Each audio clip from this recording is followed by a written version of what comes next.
please subscribe and don't forget to press the bell icon to get notified whenever we upload a new video. Welcome back. Well, the big earnings to watch out for today will be State Bank of India, and Abhishek Kothari is joining in to tell us what we can expect. Abhishek, morning. Good morning, Ekta. So, as we have seen with other PSU banks, SBI is no different. So, RBI's 12th Feb rule can play into the bank and lead to a net loss. Now, analysts on street are expecting a slippages of 25,000 crore plus. Last quarter, it was at 26,800 odd crores. So, asset quality is expected to deteriorate. Gross NPA in the previous quarter was at 10.35%. RBI's 12th Feb circular with respect to the restructured loans can play into the results today. So, slippages from watch list will be seen closely, and that watch list is about 10,300 crore. And if you include all the other restructured portfolio, it works out to close to 68,000 crores. So without overlapping, this book will be close to 55,000 crore, and we'll see whether slippages come in from these known stressed assets or from outside. If it comes from these known stressed assets, then it's okay. But if it comes outside these stressed assets, then it'll be bad. Provisions to remain elevated, that is provision for NPA and mark-to-market losses on the treasury books, and that is why provisions will remain elevated while loan growth can remain muted. Net interest margin due to low-cost deposit flow should remain at and around 2.4 to 2.5%. Our poll suggests an NII decline of close to 7.5%, while the net loss could narrow down by 18.5% to 2,800 crores. Back to you. All right, Abhishek, thanks a lot for that. The big number, we will keep an eye out on it. Most likely during market hours is when the results will be reported. But let's move on to the auto pack then. Bharat Forge will also be reporting the fourth quarter numbers. Sonia, what is the street expecting? Well, it's expected to be a good quarter for the company this time around, Mangalam. So, both the domestic and the export business has done quite well. Domestic, medium and heavy commercial vehicles business has done pretty well. And we are expecting about a 30% growth in the standalone business.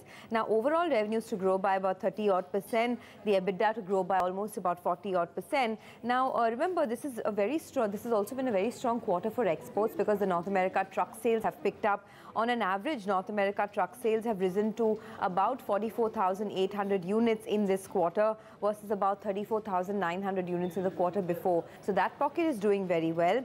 Also, you have the shipment tonnage, which has been very strong this time. So it's a growth of around 22-odd% that we're seeing in the shipment tonnage for Bharat Forge. Now, this is not only because the Class 8 truck demand has gone up, but also because domestic commercial vehicles has been very strong. So the net realizations are expected to go up by almost about 4.5-odd% to more than 2.13 lakh rupees per ton. However, commodity costs have risen across the board, so that could perhaps impact margins. So we're expecting margins to remain largely flat because of commodity cost pressures. But otherwise, it's expected to be a strong quarter for Bharat Forge. All right, Sonia, thanks a lot for that. We will keep an eye out on Bharat Forge. But one stock which will be on our radar is Colgate. Reported their numbers yesterday. The revenue and volume growth came in below estimates. The market share also declined, so the stock dipped from the highs of the day. The management in their conference call yesterday said that they are looking at 6% midterm toothpaste volume growth, but did allude to the competitive intensity which was still intense and has increased over the previous quarter. Brokerages on the back of that, we have two downgrades, one from CLSA and Nomura, one upgrade from JP Morgan. They believe that the worst is behind the company. So on that note, let's hear out what the management had to say in the earnings call. In terms of the volume growth, we are seeing about in the 6% range. That's the volume growth we've seen in the latest quarter. In terms of competitive intensity, it continues to be high, and most of it is in the natural segment. And we continue to get into programs that will help us gain share. But naturals is a segment where we definitely need to do better. Right now, we expect it to be at current levels in the foreseeable quarters. Okay, so that's the management of Colgate. Time for a short break now. But up next, we learn that the government is overhauling the original Make in India initiative by targeting fewer sectors under the program. Details once we're back.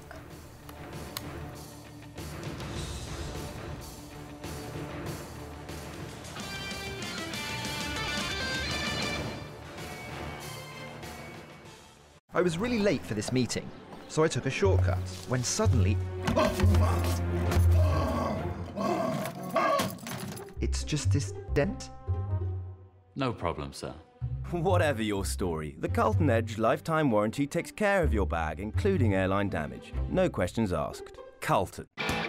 Start to end, giving your day 100%. After it all, have you still got the energy to do more? Yes. Vitamins Omega-3 and soy proteins healthy energy packed in delicious Sofit. Sofit, healthy energy to do more. Mercerized cotton se bana kothari vest, cool and comfortable. Pasina gone, hasina on. Kothari vest, briefs and socks. Every morning on CNBC TV18's Bazaar Morning Call, data gets transformed into expert insights that drive decision-making. I don't watch business channels. If I do watch, I watch CNBC. Any market moves because of liquidity. The Asian screen is green. The market has done remarkably well. Stocks expected to be under pressure today. The market is heading up. For policymakers, CEOs and decision makers. The first channel I put on is CNBC TV18 because I want to know the business news. From minute-by-minute analysis to expert inputs and global views, you get the news before it hits the trading floor. Bazaar Morning Call. At these times, only on CNBC TV18. Morning Call brought to you by IRB Infrastructure Developers Limited and V-Guard, India's #1 AC stabilizer. ओए, chips नहीं खाने दूंगा विराट। क्यों पाजी? क्योंकि ये fit नहीं, fat है। ये टेस्ट नहीं, वेस्ट है वेस्ट। ओ पाजी, ये चिप्स नहीं है, 2M मल्टीग्रेन चिप्स है। अच्छा? सिर्फ टेस्ट नहीं, 7 ग्रेन्स का पावर है इसमें। फ्राइड नहीं, बेक्ड है। 2M multigrain chips. Fried not, फिकर not. 2M।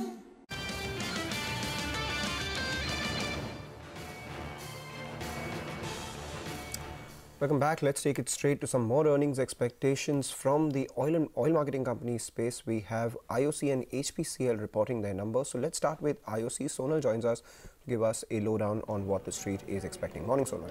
Good morning, Mangalam. When last quarter for this particular company was strong because of higher inventory gains and also because of stronger margins. So if we compare sequentially, the quarter might not be that strong, but overall decent numbers are expected. Two key things to watch out for will be the throughput volumes. They will be lower because Paradeep refinery that was shut for 2 months. Also, the marketing margins, they are expected to be above the historical averages because the company was able to take fuel price hikes ahead of Gujarat elections. In terms of numbers, the revenue is expected to go up by around 6.5%. EBITDA, however, is expected to decline by 24%, leading to a margin contraction of 300 basis points. All this leading to a PAT decline of around 27%. But the key number to watch will be the GRMs, which are expected to decline to that $6 per barrel level because remember, last time there were high amount of inventory gains for the company. Sharp decline in EBITDA, that will be driven by lower gains in forex loss this quarter, which is expected by most brokerages. But lower refining contribution will be offset by the marketing margins, which will be on the higher side. So that is one thing that we'll be looking out for. In terms of expectations, in terms of inventory gains, Motilal is expecting inventory gains of 1,400 crores, while Nomura, on the other hand, expects inventory gains of around 700 crores. And Kotak is expecting sales volume increase of around 6% on a YOY basis. And marketing margins, they are expected to be at that 3.7 rupees per litre levels. So these are some basic numbers that we'll be watching out for in IOCL. In terms of HPCL, the macros are largely same. The marketing margins will be on the higher side. Inventory gains are expected to be lower sequentially. But overall, again, a decent quarter is expected. Revenue is expected to go up by 5%. EBITDA is expected to decline by 2.5%. Operating profit margins expected to contract by 40 basis points, leading to a profit decline of around 9%. In terms of EBITDA, we are expecting a decline because of lower inventory gains. Kotak is expecting inventory gains of around 250 crores versus 1,480 crores sequentially. That is on the lower side this time around. And this will be partially offset by higher marketing margins on auto fuels yet again. And marketing margins, they are expected to be around that 4.3 rupees per litre level. That includes inventory gains for this particular company. Reported GRMs are expected to be at $6 per barrel levels, and core GRMs, that is after removing the impact of inventory gains and one-offs, are expected to be at $4.6 per levels. So we'll watch out how the stocks react before the earnings today. Okay, all right, Sonal, thanks very much for that. So a busy day when it comes to numbers. But Bata will also be in focus on account of its quarterly numbers being released today. What can we expect, Mangalam? Absolutely, Ekta. So for Bata, we're working with a sharper operational expansion as against just revenue. So we're working with a 4.5-5% growth on the top line for the company. Remember, GST adjusted would be much more. So we need to know how many more pairs did they sell. So volume growth will be more important. Apart from that, the EBITDA, that is likely to expand by about 32.5%. We're expecting a sharp margin expansion also on account of a favorable base, and because of which the net profit is likely to grow much more than the EBITDA. We're expecting growth of close to around 32%. 47 crore is the number we should be watching out for. Apart from that, keep an eye out on the same store sales growth what the company posts, as well as the margin expansion that will be coming by on the back of higher share of premium products. Remember, that accounts for about 30% of the company's sales, and the management guidance was that by end of FY18 they should be about 50%. So on the back of this, expecting a decent quarter. Remember, the stock has been absolutely flat, though it's up 36% from the start of last year. It has been flat in 2018, so good results should perhaps take the stock higher. Okay, all right, Mangalam. Thanks very much for that. That's on Bata. The Make in India campaign was one of the first big announcements by the Modi government. But now the initial euphoria, it seems, has waned, as is evident from the plateauing of foreign direct flows. We now learn that the government is overhauling the original Make in India initiative by targeting fewer sectors under the program. Rituparna Bhuyan sums up the past 4 years and tells us what to expect going forward. Make in India is one of the most high-profile announcements made by the Modi government. It was launched on September 25, 2014. 25 sectors were identified after industry consultations. But what is Make in India? Is it a PR campaign, or is it a policy? Well, the government mostly left the answer ambiguous. This year, the Commerce Ministry told Lok Sabha that Make in India is not a program, but an initiative to make India a global manufacturing hub. In addition, the Commerce Ministry also maintained that it does not have data on how much industrial activity has been happening under Make in India. Key interventions through the Make in India program include liberalizing FDI policy on several sectors, including defense, railways, medical devices, as well as a push for ease of doing business and a stronger IPR policy. Well, including defense, railways, medical devices, as well as a push for ease of doing business and a stronger IPR policy. Well, what kind of impact did the Make in India program have? Well, we analyzed FDI data and found that in the initial years we saw FDI the FDI inflows reaching record levels. But when we saw the years progressing, we saw that in FY16, for example, while the FDI growth was 29%, in FY18, this could actually see less than 1% growth, and it's clear that the FDI growth rate will be plateauing as far as FY18 is concerned. We also analyzed top 10 FDI receiving sectors and found that bulk of the FDI, that is around 46.67% of the total inflows in these top 10 sectors,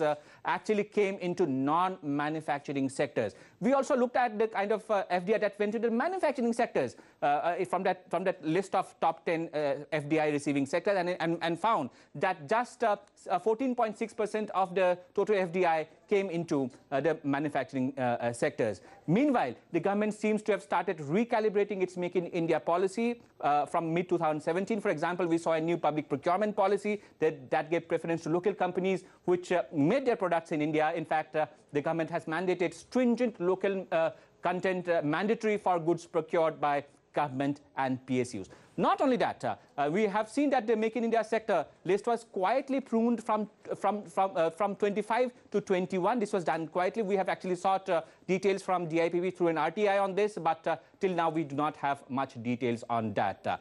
Also, as far as the economic survey is concerned, we understand that the economic survey is talking about Make in India 2.0, wherein 10 champion sectors will be focused upon. These sectors include auto, defense, pharma, renewable energy, chemicals, and also other sectors like renewable energy, textiles, leather, and other manufacturing sectors. We'll have to wait and see how quickly will the Modi government will actually announce Make in India 2.0. With that, it's back to you. All right, Rituparna, thanks a lot for that. We will keep getting more of this in our series. But let's move on, take a short break, come back, get you a check on the cues to watch from the futures and options space.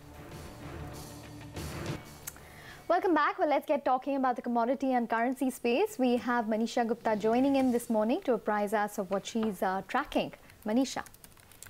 Well, thank you so much for that. We have seen $80 a barrel already in the crude oil prices, and then it has been up and down. But we have seen some strength come back in Asia as U.S. is now proposing sanctions on Venezuela. Now, remember, on the presidential elections, the earlier president has been re-elected. Venezuela, in any case, has been going through economic and political issues there. And with sanctions coming in on Venezuela, it clearly means that you will see oil supplies go down by that one of the OPEC producer countries. Iran already has talked about on how they would be cutting down on their production as they go forward. Markets also are looking at the fact that the geopolitical concerns and the supply issues seem to be coming in more from the OPEC members, and that perhaps is adding premium to prices. But on the other side, you also have, almost a truce coming in between China and U.S. from the kind of trade conversation that is going on there. And there is an important statement also coming in from BP's Bob Dudley, where he says, as long as the crude oil prices hold around this $80 per barrel, we will continue to see higher production from shale and OPEC as well, and that might perhaps bring the prices down to 60 or 65. So that's an important thing that the traders will keep an eye on today. All right, Manisha, thanks a lot for that. An important thing that the traders will keep an eye out on today. But let's move on to the F&O space then. Futures and options out there. Very, very interesting cues. I say that because if you take a look at the India VIX, volatility is back in our markets. The India VIX right now stands at 14.41. And this, for perspective, compares with 14.24 just before the Karnataka result. And remember, ahead of events, VIX does rise. So the decline in the Nifty has got volatility back into our markets. And the Nifty, remember, yesterday ended lower by 80 points, just 17, 18 points away from the 10,500 mark. However, the Nifty futures premium, which was eroded to nothing in yesterday's trading session, actually went up and spiked to about 22 points. So someone is buying at the lower levels. Who is that someone? Definitely not the FIIs, because the FIIs, they sold about 700 crores in index futures yesterday. In the last two trading sessions, they've sold about 2,200 crores in index futures.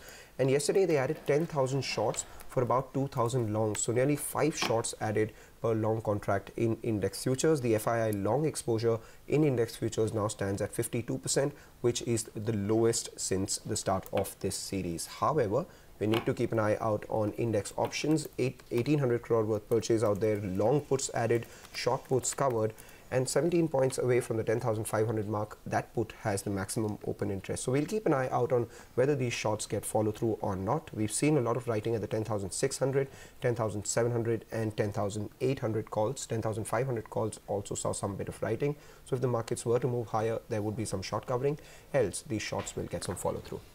Okay, all right, Mangalam. Thanks very much for that. And on that note, we're going to wrap up this edition of Our Breakfast. Stay tuned. Bazaar Morning Call up next.